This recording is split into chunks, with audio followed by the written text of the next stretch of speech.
move through the slides today, but I wanted to go ahead and get started on time. So thank you for joining us this evening.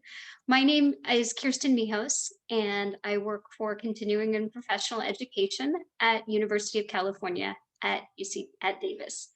I want to begin by just letting you know that we're going to record tonight's session.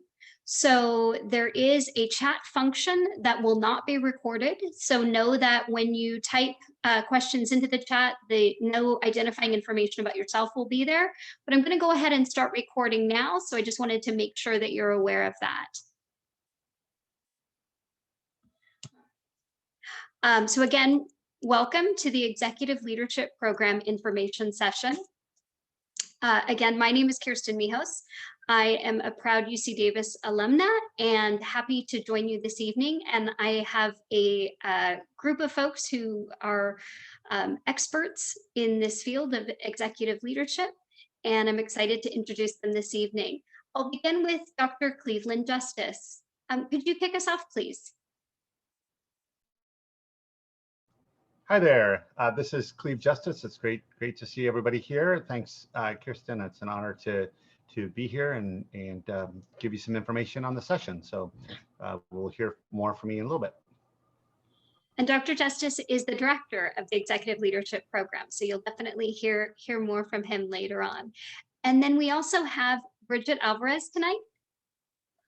Hi, everyone. Thanks for joining. My name is Bridget Alvarez, and I'm the program manager for this Executive Leadership Program, or I should say this wonderful, excellent program that's been revamped. What a lineup we have this quarter for this program. So again, everything from when you're enrolled and throughout the program, I will be your main point of contact. So again, I would love to answer questions once you're enrolled, but I will hand it off to Christy now, who will actually be your point of contact up until you are enrolled. Hi everyone, my name is Christy Craig and I'm the enrollment coach for UC Davis Continuing and Professional Education. I specialize in our executive leadership program and I'm here to answer any questions along the way, help you with your application and help you get enrolled. And then you would be working with Bridget throughout the program. So please give me a contact if you have any questions going forward after the presentation. Thank you so much. So those are all of our introductions, but we're curious to know a little bit about you. What we want you to know is that this information session will present a lot, but we also really want to answer your particular and specific questions. So this really is an information session for everyone. So we wanted to begin by actually asking you a question. So we'd like to know where you're joining us from this evening.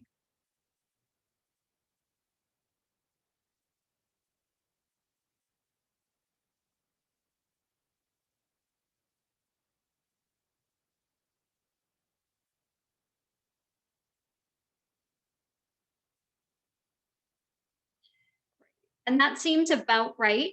We always generally get a majority of participants from Northern California, but one of the things that really excites me about the Executive Leadership Program for 2021 is that this is an entirely Zoom-based cohort or an online cohort. So one of the benefits for those of us who've only taken the course locally and in ground form is that you will get to network and be inspired by and get ideas from the other part of the state and sometimes the other part of the country. So I'm glad that we have full California representation tonight from north all the way down to south. The next question we're curious about, because again, this is a program that serves any number of industries. What we focus on are the skills and behaviors that really lead to organizational transformation. We're curious what industry that you're representing this evening.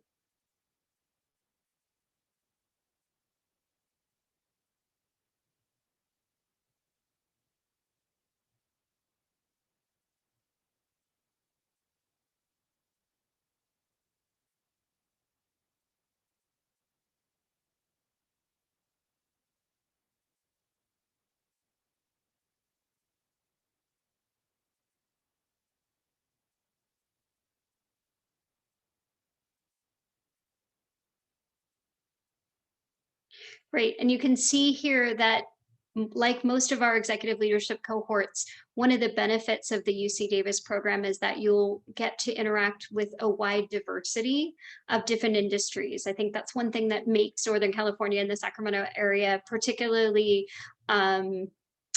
exciting to work in, is that there is this very strong government and state presence, yet we have these incredibly successful small businesses and a lot of entrepreneurs in the area, as well as a strong nonprofit and corporate sector. So the votes tonight actually really look a lot like previous cohorts. So thank you for telling us a little bit about yourself. And again, if you have questions throughout the evening, we really encourage you to type them into the chat.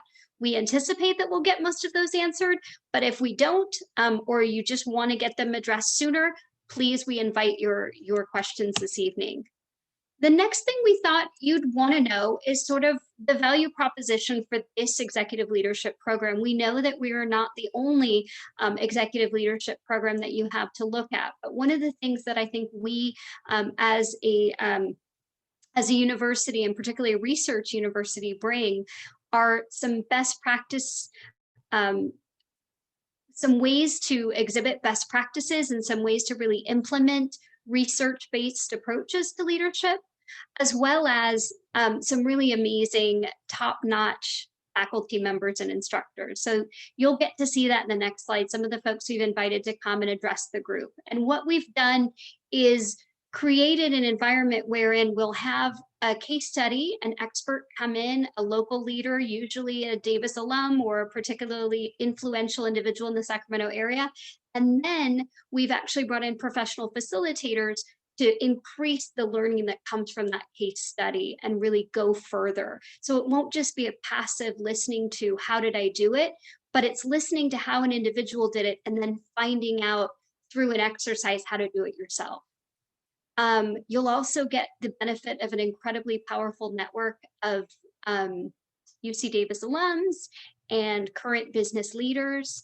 And of course, we've designed it all around the fact that because this is online and we don't want to provide death by PowerPoint, it's broken into very manageable sessions. It'll be, we'll go into greater detail, but one afternoon and one morning every other week. So very manageable for the busy leader. And here are some of just a few of the individuals that will be presenting their stories and that you'll be learning from. Of particular note for us, obviously, is to have the sessions kicked off by our own Chancellor Gary May, who has made incredible strides to increasing the success of an R1 university and increase the diversity on campus, which we greatly appreciate and honor. We also have a number of entrepreneurs. So for those of us who are who answered that you were in small business and startup, you'll see both Kirsten Toby and Laurie Cameron founded their own companies and can talk about that experience. We also have some incredibly successful folks from the corporate sector in Dr. Stephen Lockhart from Sutter Health, and also in the government sector, we have Armando Quintero, who comes to us from California State Parks. I'm going to turn it over now to Dr. Justice and have him talk a little bit more about the best practices in research, and remind you all that the chat box is open. So if you come up with questions as we go through this evening, please do feel free to type them in and we'll address them. Thanks, Kirsten. That's great. So as Kirsten emphasized, one of the goals here is to make this relatively straightforward for you. This is a demanding program, and we're expecting a lot from you all because you're executives, but we're going to use your time efficiently and effectively and bring very best practices to you. So our instructors and me and others are always scanning kind of top publications like Harvard Business Review or Stanford Social Innovation Review, and many other books and others to bring you the very best. So you're not getting way too much, but you're getting it synthesized in ideas and work that's actionable for you. The whole goal of this program is to help transform your organization. We're expecting your employer to commit your time and energy as well as your own to this, and we're going to use that time effectively so you can transform the work that you're doing and ultimately become more effective. Let's go to the next slide.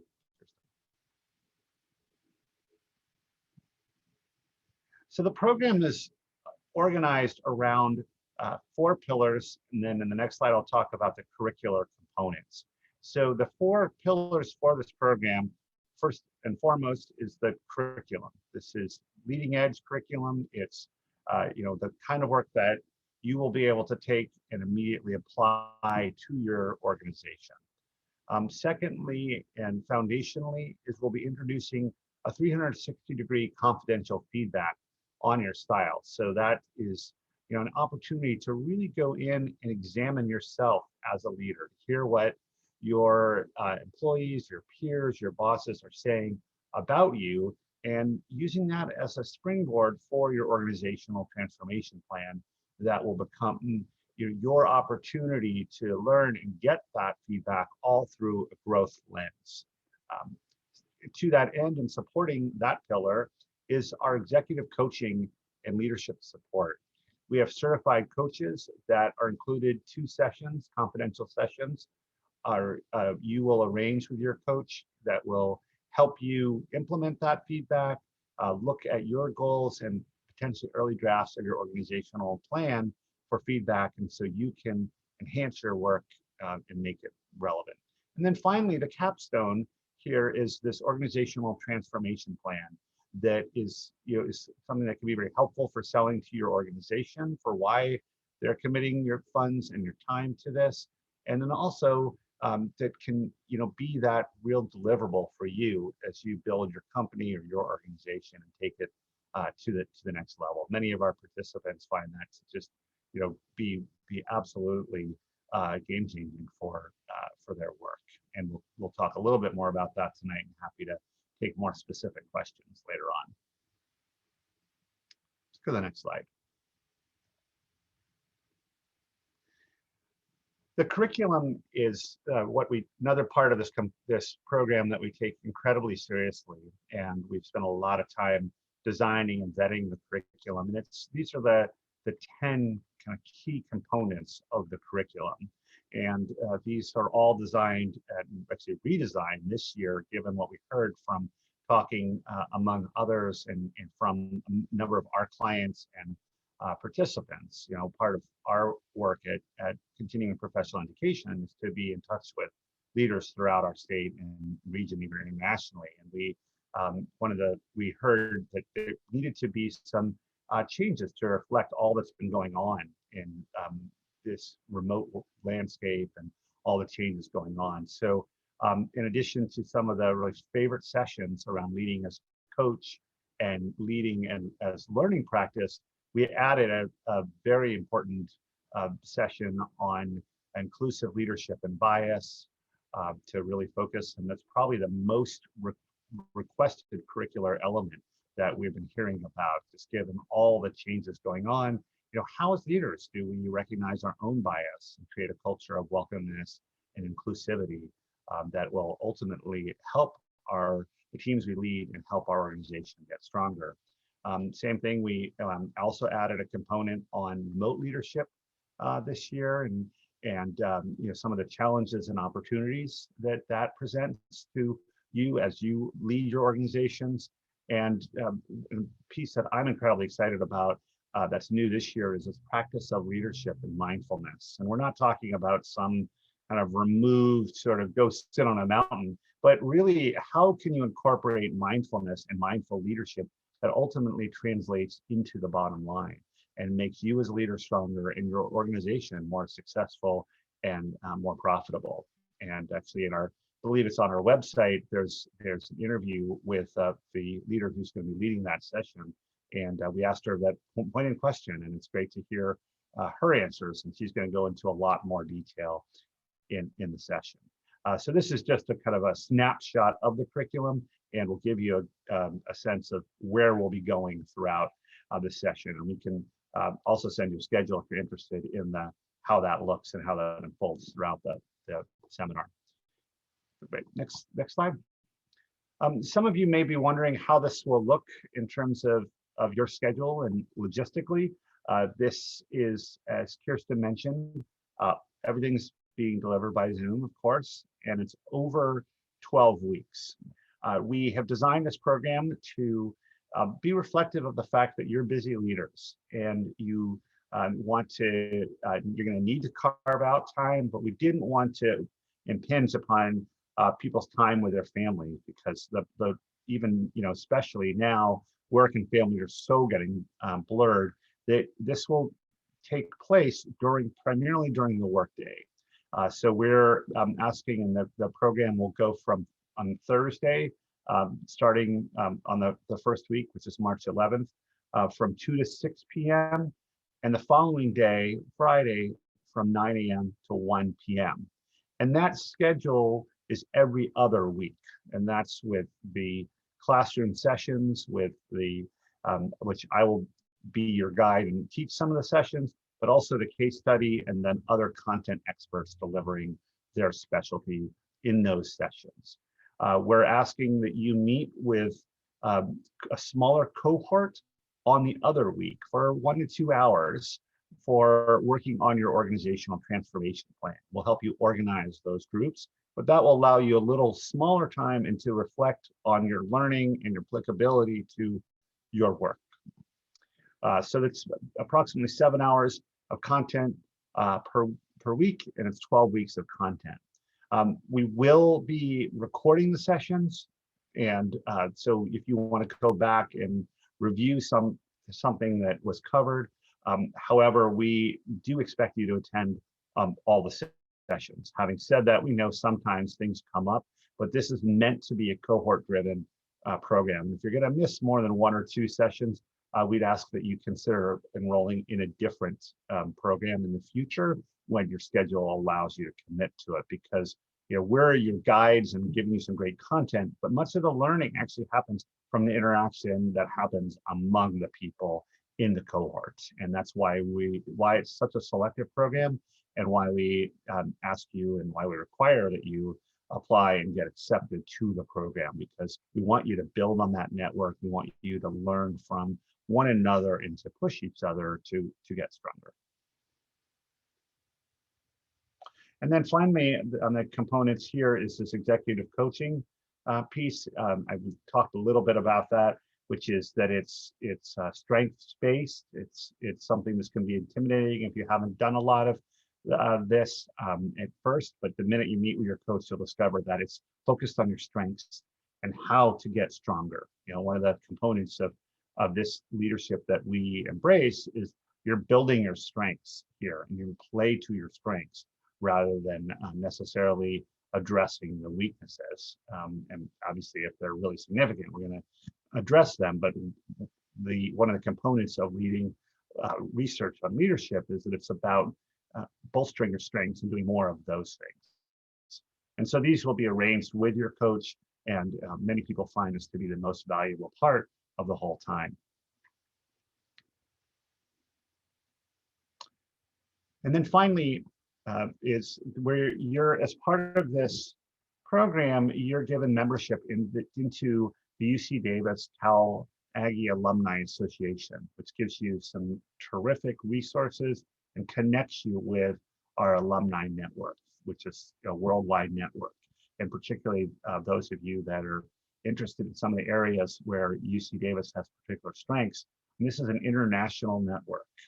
We have incredible connectivity in life sciences, ag tech, government, biology, and many other medicine, veterinary medicine. So this is another very valuable part of this program, is to be able to take your work and your lessons here and apply it to others and connect with others that can help you grow your career and grow your impact. Next slide. Back to you, Kirsten. All right, so one of the things we thought would be sort of interesting to do tonight is talk a little bit about some of the current changes that your organization is facing and how those changes may be helped along, how you can work through them in this program. So we would love for you to just put some examples in the chat box as the challenges and changes that your organization is facing. And then Dr. Justice and I can kind of talk about where those might be addressed in the curriculum itself. Looks like we've got a couple responses potentially. Let's see. Oh, and we also have a question, which is great. So while you talk about some of the changes that your organization is experiencing, let's address the first question, which is what are the qualifications needed to enroll in the program? Did you want to speak to that one, Dr. Justice? Sure, I'll address it. When we are evaluating applications, we're looking at a number of factors, primarily that you are working at the executive or senior level of an organization, and that you've been doing that for some time. Now we're looking at the person as a whole and looking also at your goals, but this is designed to be a senior level executive program. So if this is your first time supervising, or you're more mid-level in your organization, that's not what this program is designed for. We have other programs, and I encourage you to talk to Christy, and she can guide you to those programs. So, first and foremost, we're looking for people that can be committed to it, can invest in and have some support of their organization, and that we're building a cohort of people that are at a similar level in organizations. Now we know that sometimes those organizations will be of different sizes in different sectors, but we find that that's actually can be a huge benefit. You can learn from other colleagues and take their lessons to your organization. So that's, we just want to make sure that we're bringing together a cohort of people that are operating with similar challenges and similar levels of authority. Thank you so much. So we had a couple of examples of changes in an organization, and we had one raised hand. So if I could ask the individual who raised their hand to hold off, and I'll see if we can get them off mute and do a live conversation. If not, you can always enter the question in the chat box. So one of the changes that we saw coming up in the chat box for an organization is the move to remote, meaning how to manage and motivate from a distance. And that is why we've added an entire evening session devoted entirely to this skill. And we've brought as our guest speaker, presenter, and facilitator that evening, a woman called Van Lee Cook, and she goes by Vicky. She is the director for global learning at Gap Inc., and has been working with teams not only throughout California, but throughout the country and the world, in fact, and is quite a well-known remote leader. She was a guest speaker at a Salesforce conference last year. She's spoken before the UN, and she talks a lot about how do you remain connected to a workforce when they are no longer coming into the office. So we absolutely can provide support and guidance for those of you in the cohort who are facing that challenge. Let's see, we had another person, and I think Dr. Justice, this is one that I really want to hand to you. In the first year of being a nonprofit startup and working on getting grants and funding for our mission, I feel like you might be a great support person for that individual. Can you talk a little bit about how the executive leadership program may help with that? Yeah, thanks, Kirsten. We have intentionally designed this program to be able to work with different organizations from different sectors and different industries. Part of the reason Kirsten mentioned me is that a lot of my research and my work has been with leaders in the nonprofit sector. And that is obviously a real challenge, what you raise here. And yet, given right now in this particular moment of crisis, really with COVID and others, it can be a huge opportunity as well. Some of the clients and others that I've worked with have found some enormous opportunities. So we would absolutely be able to help you with that and be able to work with some resources. And I'm of course happy to, just if you want to reach out to me, you have my email address, and if you can't find it, Christy can help you with it. Happy to talk to you offline about some of that as well. And I'm always available throughout the seminar for people's particular questions or resources, particularly if I have expertise in that sector. Thanks so much. It looks like another is a consultant providing coaching and individual group coaching and individual coaching to mid-level managers and executives. recently created a coaching or completed the coaching certification at UC Davis, which is great, wonderful program. So I'm glad you're a part of it. Interested in what tools that person might learn. So would you say that if you're sort of starting your own consulting company, would you, Dr. Justice, see the role for ELP? Can you talk a little bit about whether there's a good fit there? I think probably the easiest thing there would be to reach out to Christy Yeah. and me, and we can talk through the specifics. I would need to know a little bit more. It's probably beyond what we could do here. I think, potentially that could be, right, because there. the focus does tend to be on organizational change. So we would just want to make sure that there's a good fit there. I do see another question about working with a nonprofit agency to basically do more of a certain type of work. So learning about leadership to let's see, create a new nonprofit to do more direct child welfare advocacy work. So definitely I could see the organizational transformation plan being a huge source of guidance through that. Which reminds me, Dr. Justice, can you speak a little bit more about that? That is, as you mentioned, the Capstone project in the executive leadership program. So maybe talk a little bit about what that looks like for participants. Yeah, absolutely. So we'll spend much more time on this in the first session, but the organizational transformation plan is a document that you'll be working on throughout the 3 months of this program. And it's essentially a PowerPoint pitch deck as a way of identifying those areas in your organization that you want to work on, and then proposing specific applications of the tools that you're learning in this program, and getting as specific as possible about how you'll apply those to your organization. And that can be, you can tailor that to whatever company or organization or sector you're working in. We'll also be presenting those to a panel of outside experts on the last session or two of the program. So not only will you be getting feedback from me and from your smaller cohort that you're working on, but you'll get some really good outside advice from others. Because what happens, I think, to many leaders is they are operating often alone. They're working with teams, but they don't have a group of people to really bounce ideas off of and learn from and grow.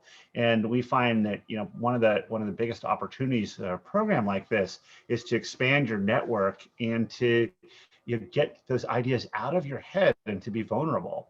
And that's often hard to do with your colleagues, particularly when you're working in an executive level position, because you often have to be the grounding force and have to be strong.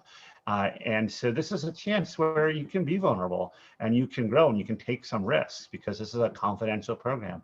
We're going to get very good at giving each other feedback. You're going to be working with coaches that will help you. And then ultimately, this plan hopefully will guide you in your career for the next year or two in making the changes that you want to see in your organization or your startup or your professional life. So I have worked with many people on these plans, and it's just found to be really transformative.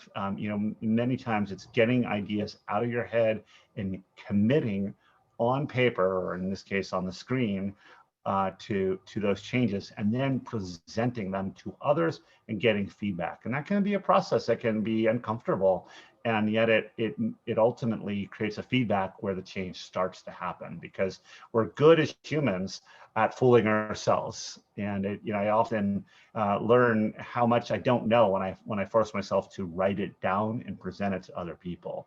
And I spent a long time helping entrepreneurs with startups, and we would say, you want to make the $5 mistake before the $50, the $500, the $5,000 mistake. And the $5 mistake is when you take your ideas and put it in a presentation, a PowerPoint or something like that, and take somebody out for coffee. and spend $5 or whatever it is at Starbucks now. Well, we can't do that in this case, given it's COVID, but that's much better than just asking for money and starting something. It's better to expose those ideas and get feedback on them. So I think you'll find that this is a credible opportunity to create space and carve space out of your busy lives to make that change, because organizational and life change is like anything, you have to focus on it, or you're not going to do it. And if you just think, it's not a thinking thing, it's a doing thing. It's about thinking and doing and testing in small ways and making small changes that ultimately add up to something much larger. Wonderful. Thank you for taking the time to really walk folks through that. So let's go ahead and just create a little bit of space. I want to go through those last final questions. I've been getting a few questions about, tell me what tuition is and what does it cover. So the tuition is $5,500. I should note that the Executive Leadership Program has been around for more than a decade, and we've actually lowered the price on it this year to really take into account the fact that we are in a really different economy. So, you know, hopefully if you've paid attention to the leadership program in the past, you'll know that there's a little bit of savings there. That does include all your materials, a 360-degree assessment that we talked about, and one-to-one coaching. You're offered 2 sessions with a personal coach, and you can schedule those around what works for you. We do have a priority deadline coming up very, very soon. If space exists beyond February 15th, we'll certainly continue to allow folks in, but our goal is to have the cohort completely filled by the 15th so that we can work with all of you prior to the launch on March 11th. So if you're wondering when it starts, it's March 11th. We'd like to get to know you in those few weeks before the cohort begins, and begin even doing some of the 360-degree assessments as if possible. So know that our goal is to move forward on this and completely fill the cohort, but if space exists, we will continue to let folks through. So those are kind of the logistics and the common questions that were coming up around that. I want to go ahead and continue with questions. I know we're seeing them come through the chat, and it'll give an opportunity to hear more from Dr. Justice as well if you have specific questions about him. I also want to, as we are coming closer to the end of this session, make sure that you have contact information for us. So what I'm going to do right away is put in, or actually ask Bridget if you would, or possibly Christy, into the chat box, the Calendly link to be able to schedule an appointment to talk with Christy Craig. So Christy is our enrollment coach, as she mentioned, and she's really an expert in the Executive Leadership Program, and she can talk through your concerns and questions, provide a one-pager if you need something to give to your organization or your supervisor to secure funding. What other kinds of questions are you fielding, Christy? There we go, unmuted.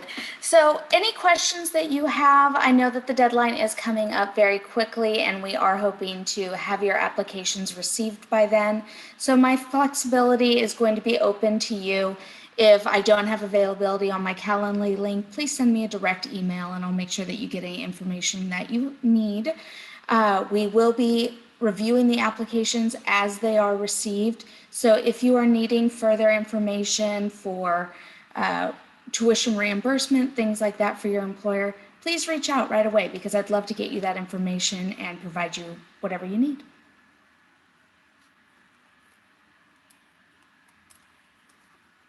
And also my Calendly link is now in the chat, so please feel free to copy that and schedule your appointments. Thanks so much. I'm glad we wanted to create some space for that. So now, as mentioned, we've got a little bit more time for questions, and I'll go ahead and leave this slide up so folks have contact information for the director of the program, how to get in, and then once you're in, who's going to really guide you to success. I'll go through again and just make sure there aren't questions in the chat. I remember we still had a hand up. So Sylvia, if you're still there, I'm going to try to unmute you and see if we can get your question answered here. We'll see if that's.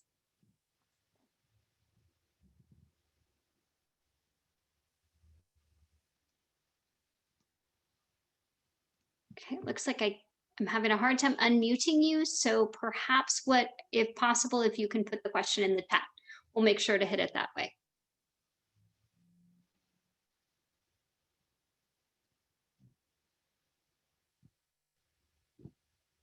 Kirsten, I have a question for you. I'm going to turn the tables on you, which is, Kirsten, you're in a position to lead not only this program, but a whole portfolio of business and leadership programs. And you and I have been co-designing this for probably 4 or 5 months. And just curious, we've been hearing a lot from me, and I just turned the tables on you. But what are the things that you're hearing? Because you have been incredible. I mean, you're working with some of the largest employers in California, in our region of California. And I'm curious because you had some strong things. I'm just curious what you're hearing from your vantage point.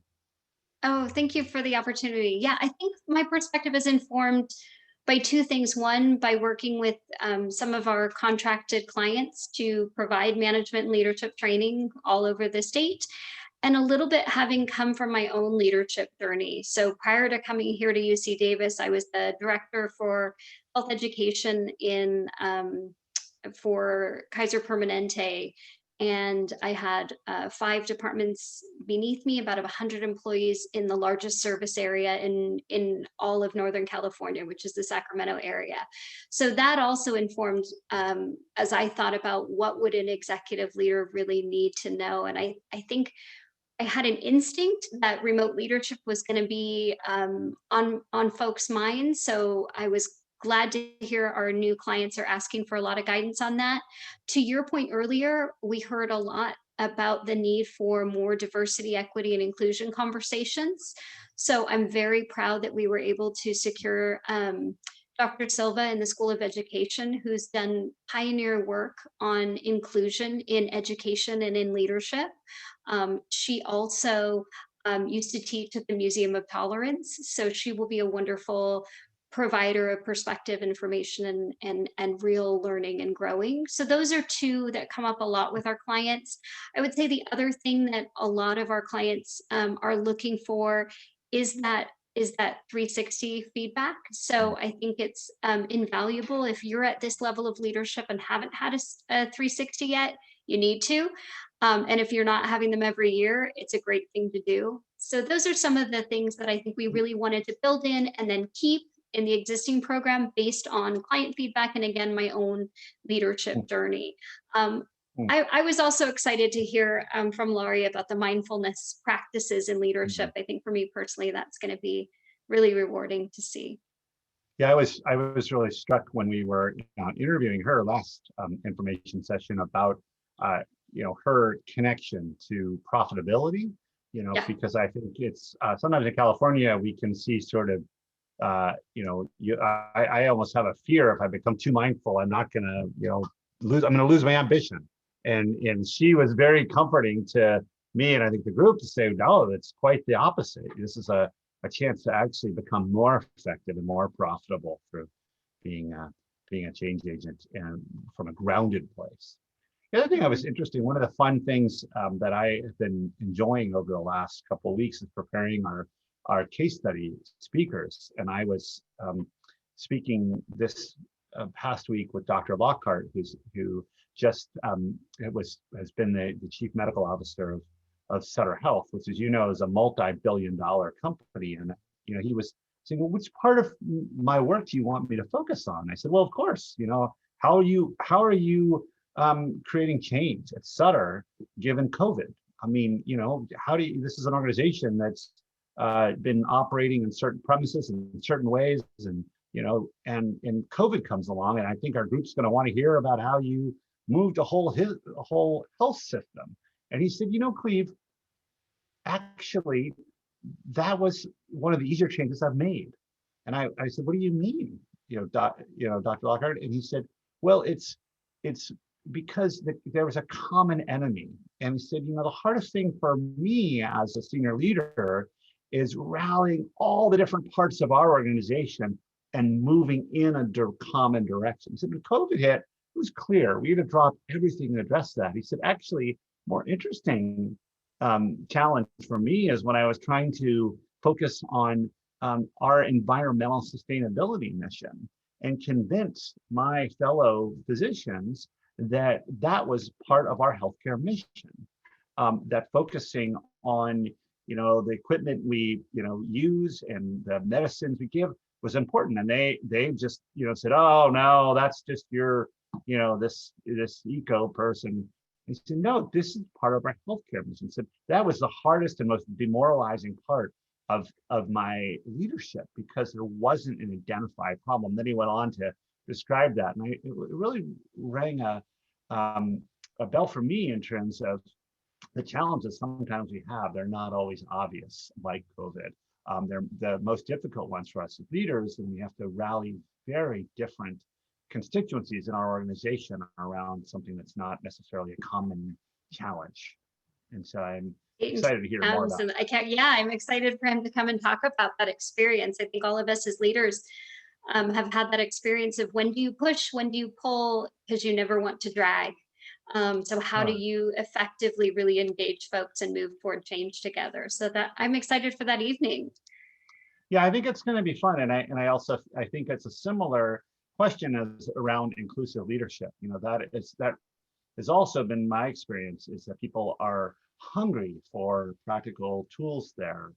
And yet it's we can use the words diversity, equity, inclusion, but it's often a lot more complicated in practice. So I think we're going to dive into some of those. And how do you may be in a senior position, but you're still needing to lead from a position not of authority, but often of finesse, and bringing teams along in different ways. So I think that's gonna be exciting to dive into and talk more about throughout the sessions. Well, thank you. That was a really great introduction to some of the topics that we're going to be exploring. It doesn't seem that we have any additional questions, so we'll do one last call and then we can wrap up the evening. I would say again, if you're at all interested in learning more about the program from myself, from Dr. Justice, reach out to Christy, do a call with her. She will absolutely get you what you need in terms of questions answered. Dr. Justice, is there anything else you'd like to close with this evening before we wrap it up? I just want to thank everybody for attending tonight, and encourage you to reach out to me if you want to know more. I am happy to talk more about this program, talk about my research, talk about my book, anything you want to talk about. So I'm absolutely available, along with Christy and Bridget. I think one of the advantages to a program like this executive leadership program at Davis is our accessibility. I've been a part of other leadership programs, and it's much harder to reach out to the speakers or the leadership of the program. And I know you're probably considering other options. And I think what you're going to find in this program is that we are here for you. We're here to make this easy and to be available for all of you throughout the program. So thank you. Absolutely. So what we can do is we can keep the line open if there are questions. For folks who maybe want to wait until there aren't as many people on the line, we can do that. We can kind of hang back and answer specific questions. So we'll keep the line open.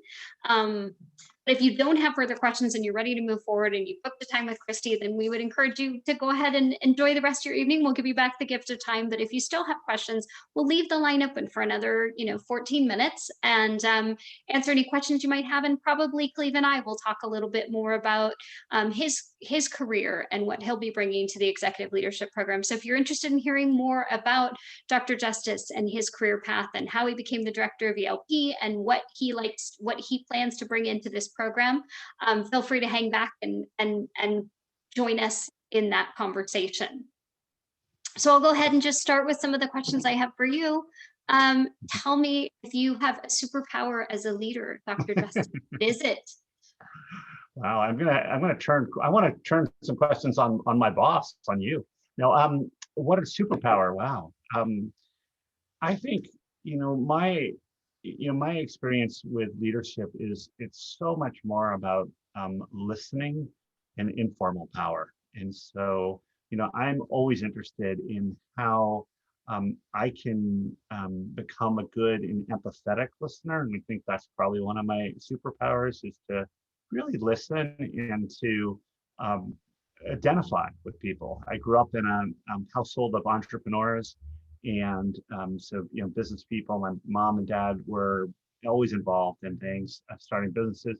I got very interested in the nonprofit sector, got interested in business and interested in government. And I think in a way I've become trilingual between different sectors, and it's helped me truly listen and become an empathetic leader and help people feel heard. So when I have to make the difficult decisions, they may not agree with the decision, but they know that I've really listened to them and I've heard them. How about you? What's your superpower? Oh, my superpower is I'm amazing at hiring the right people to do the work. I mean it. It Yeah. has, I would agree, absolutely. I'm very picky about who joins my team, and I give my leaders all the support that they need to be amazing. And that's worked out so far for me. I find it makes my job a lot easier to just bring in the right people, give them the right amount of support, and let them do their thing. I often say I'd rather do a quick course correction than stand over you and watch you do your job. So that tends to be my superpower, is I bring in great people and I empower them to do great things, and I get out of the way. Tell me about your book. I didn't know you were writing a book. I want to hear. Well, you know I've been writing a book. You saw an early power pitch point, but there is that. Oh, I forgot about the cover. Yes. Tell me. No, but the book is called Entrepreneurship at the Intersection, and it's about the skills that are needed for affecting leadership change when you have to come together, when you're coming together at that intersection between business, government, and nonprofits. And I argue in the book that that's a core leadership skill, is to be able to work at those different sectors. And if you think about some of our biggest industries in our country, like healthcare, think about something that's very timely right now, developing a vaccine. Right? That is, a scientific achievement, but you also need to be able to work very closely with business and business leaders and pharmaceutical companies. You need to work closely with the government. You need to work with community partners and nonprofits. Same thing if you're a land developer. You can't develop land and real estate and office parks if you're not able to work with state agencies or federal agencies. It doesn't matter, you can be the best business person in the world, but if you don't have the leadership skills to work with different sectors, you're not going to be able to harness some of the really powerful funding mechanisms that are available through the nonprofit sector. You're not able to work through the political and bureaucratic system to get your development through. So I worked through I worked through about 15 different skills that leaders need to develop at that intersection to increase their effectiveness at that intersection, and argue that this is something that we're truly missing in training and mentoring leaders. And it really came to me from my time teaching in several different business schools that we teach people the skills of finance, we teach them the skills of marketing, but we don't teach them how to work with people outside of their own sector, and particularly at that intersection where more and more work is happening, and where we're breaking down more sectors. The government is being forced to act more like a business, and businesses are forced to be accountable in ways that they weren't in the past, and act a little more like governments and nonprofits. And nonprofits. It makes sense that technology and the access to information is really shifting. If you have a Twitter feed, you're getting messages from business, from government, from academics. So that makes sense that folks have to be able to navigate in all those worlds now more successfully, particularly startups and entrepreneurs. Yeah, that's great. All right, so let's see. Let's oh, I know. You tapped on something earlier that I think we really want to explore, because I am a Bay Area native. You know this about me. And I have been in Sacramento for almost 20 years, and I love this area. And one of the things that I love the most about this community you spoke to earlier, which is the accessibility.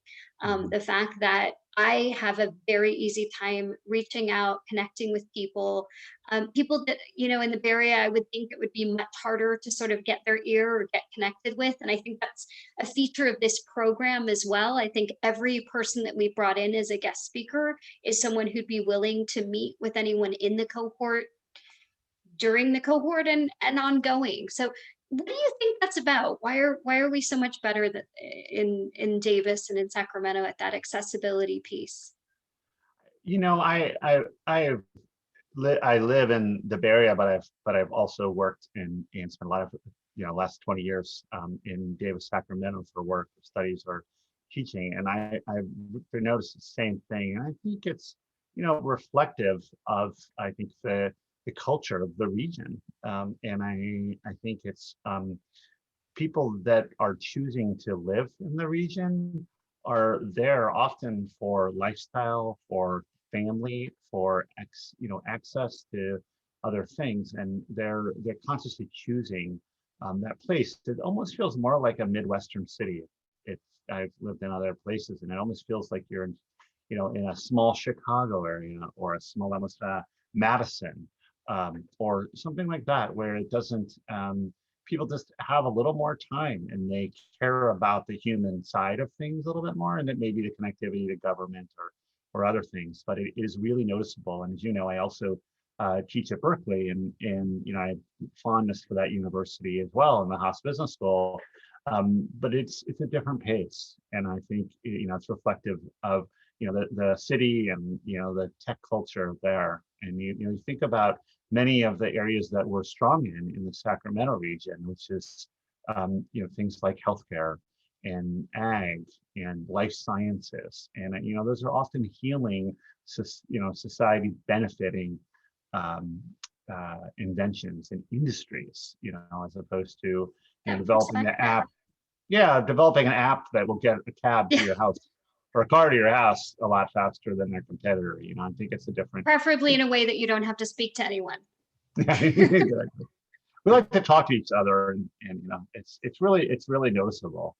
When I started spending a lot of time in Davis and Sacramento, I'd have to allow a lot more time for those conversations at the gas pump or the grocery store aisle. Yeah, same here. It was very hard to get used to, and now I really like it. I missed it a bit with COVID.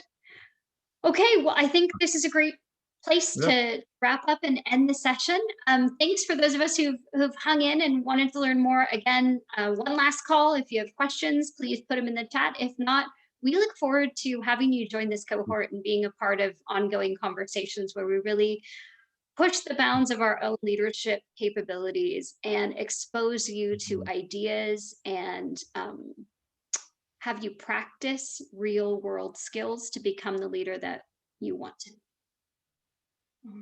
So on behalf of UC Davis Continuing Professional Education and the Executive Leadership Program, thank you so much for joining us tonight. Thank you to my team here, and thank you to the wonderful participants as well for tuning in. We look forward to talking with you all soon, and I hope you all have a good night.